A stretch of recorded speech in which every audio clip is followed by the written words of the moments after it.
오늘 날씨가 많이 추웠습니다. 여러분 오늘 하루 어떻게 보내셨는지요?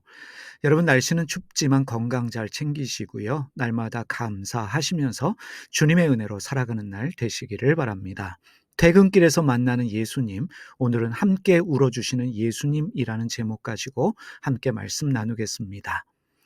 예수님의 사랑하는 친구인 나사로가 병들었습니다. 나사로의 남매인 마리아와 마르다는 사람을 예수님께 보내서 나사로가 병들었다는 사실을 알렸습니다. 마리아와 마르다는 예수님이 즉시로 오셔서 나사로의 병을 고쳐 주실 것을 기대했습니다. 그런데 예수님이 어떻게 하셨습니까? 예수님은 지체하셨고 나사로가 죽은 지 나흘 뒤에야 나사로를 찾아오셨습니다.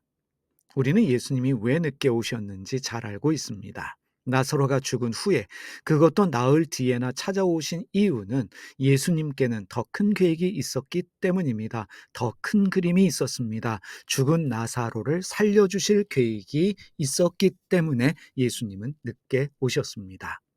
요한복음 11장 33절의 말씀 보겠습니다. 예수께서 그가 우는 것과 또 함께 온 유대인들이 우는 것을 보시고 심령에 비통히 여기시고 불쌍히 여기사. 예수님의 큰 그림, 예수님의 큰 계획을 알 수 없었던 마리아, 마르다, 그들과 함께한 유대인들은 아쉬워하며 울었습니다. 죽은 나사로를 살려주실 예수님의 계획을 알 수 없었기 때문에 그들은 울었습니다. 그런데 예수님은 울고 있는 사람들을 보시면서 어떻게 반응하셨습니까? 예수님은 심령에 비통히 여기셨다 성경이 기록하고 있습니다. 비통히 여기셨다로 번역되어진 헬라어 동사 엠브리 마오마이를 살펴보겠습니다. 엠브리 마오마이는 타인의 고통의 어떠함을 마음으로 충분히 이해하고 그 고통을 내 것으로 여기는 행위입니다. 사랑하는 나사로가 죽었습니다. 마리아와 마르다의 마음의 고통이 어떠하겠습니까? 사랑하는 이웃이 죽었습니다. 사람들이 느낄 내적 고통이 있습니다. 예수님께서는 그 고통이 어떠한지를 마음으로 충분히 여기셨을 뿐만 아니라 그 고통을 예수님의 고통으로 여기셨다는 것입니다. 그것이 엠브리 마이가 가진 단어의 뜻입니다. 그리고 예수님은 불쌍히 여기셨습니다. 불쌍히 여기셨다로 번역되어진 헬라어 동사가 타라소입니다. 타라소는 어찌할 바를 알지 못해서 안절부절 못하는 상태입니다. 예수님께서는 나사로의 죽음 때문에 고통스러워하는 사람들의 고통을 충분히 이해하셨고 그 고통을 예수님 자신의 고통으로 여기셨을 뿐만 아니라 어찌할 바를 알지 못하셨습니다.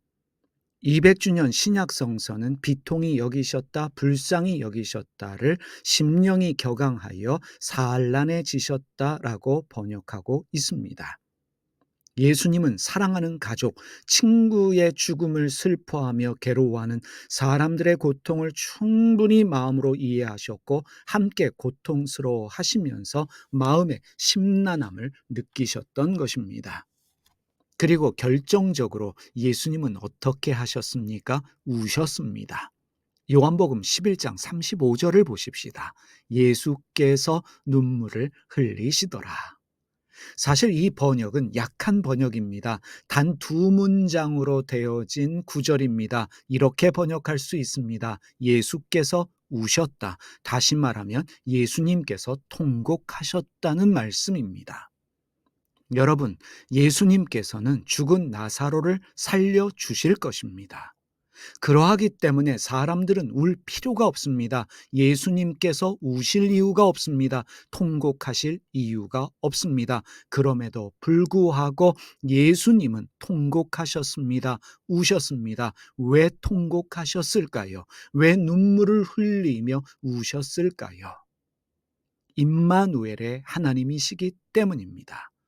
예수님께서 눈물을 흘리시며 통곡하셨던 이유는 예수님은 임마누엘의 하나님이시기 때문입니다.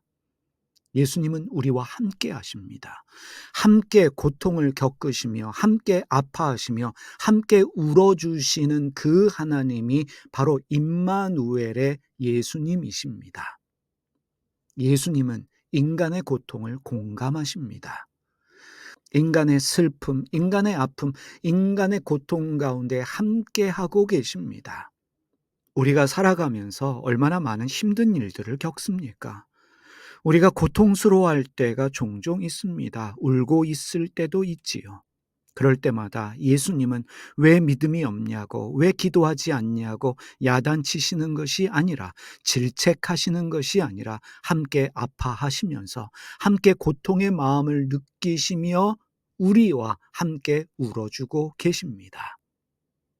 시편 34편 18절의 말씀을 보겠습니다. 세 번역으로 읽겠습니다. 주님은 마음 상한 사람에게 가까이 계시고 낙심한 사람을 구원해 주신다. 우리가 믿고 있는 그 주님은 우리의 눈물 가운데, 우리의 괴로움 가운데, 고통 가운데 함께 계십니다. 마음 상한 사람에게 가까이 계시고 낙심한 사람을 구원해 주십니다. 그래서 여러분, 울고 싶으면 우시길 바랍니다. 통곡하고 싶으시면 통곡하십시오. 괴로우면 괴롭다고, 고통스러우면 고통스럽다고 우리가 믿는 예수님께 호소하면 됩니다. 여러분, 힘들고 어려울 때 길게 기도하지 않아도 됩니다. 굳이 교회 오지 않으셔도 됩니다. 있는 그 자리에서 주님 한마디만 하시면 됩니다. 그 자체가 기도이며 간구가 됩니다. 우리 주님은 우리의 작은 신음에도 응답하실 뿐만 아니라 우리와 함께 울어주십니다.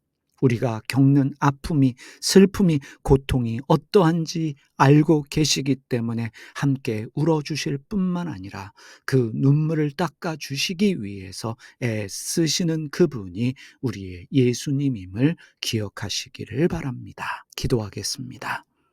하나님, 지금 이 시간도 힘들고 어려워서 눈물 흘리는 사람들이 있습니다. 그들과 함께 하셔서 함께 울어주시는 예수님을 믿습니다. 위로하여 주시옵소서.